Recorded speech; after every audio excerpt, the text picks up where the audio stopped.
Hey there, Mike with the 1974 GMC Motorhome. You can see I made a second bracket, and I've taken the first one back out and painted it, or painted them both, I should say.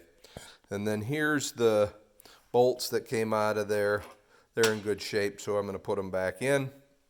Here's a couple pieces of rubber that I cut, and I cut it out of this piece of rubber, which came out of the back of my coach where I took the floor out in the back. And the reason I took it out is because it was just hanging down even with the floor in. And the new coaches, or the newer coaches, mine's a 74, I think 76 on, just used small pads at the body braces. So I'm going to cut pieces out of this for the end of these brackets. I did cut 4 of these, and they're just spacers, and I'll show you where they go here in just a second. They don't stay, but they're for jacking the body, and that's 2.5-inch square tube. So walk over here. This is where that rubber strip came from. It was sitting on top of that frame rail. I just cut it off right there. It was just kind of laying, kind of draped down in, and there wasn't one on the other side. So like I said, I'm not too concerned with taking it out of there. So that's what I'm going to use for the new supports that we're building.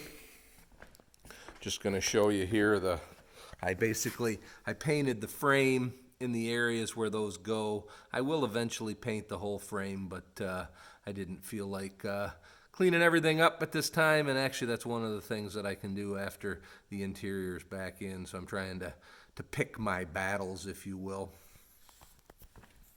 because I have a lot to do and not a lot of time.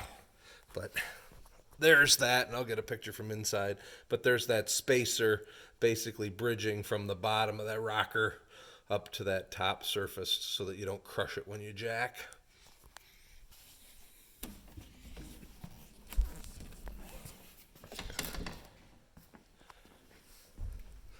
So back up here inside the coach, you can kind of see that spacer in there allowing me to jack up the body.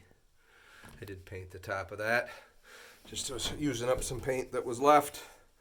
A couple other things that I did. I took the floor mat out up there, the accelerator out, and the emergency brake handle out. The adjustment on the emergency brake was frozen, so I had to free that up. And like I said, I need to get a new floor mat there, rubber floor mat. Mine was all ripped up and torn up. And one thing that I do keep forgetting to mention is that we're done a fair amount of work around these torsion bars, and just to let you know, those torsion bars are kind of a precision bar, and you do not want to nick.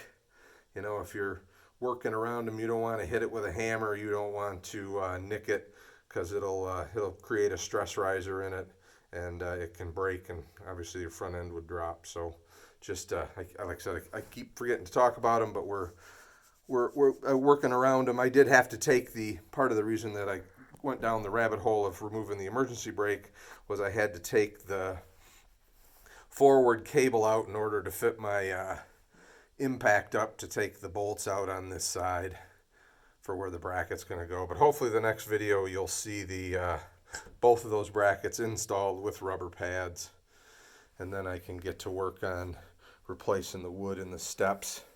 Although I'm not sure I want to do that until maybe I get the engine out, because it just kind of, all these holes give me better access to do some work. So I think that's all for today.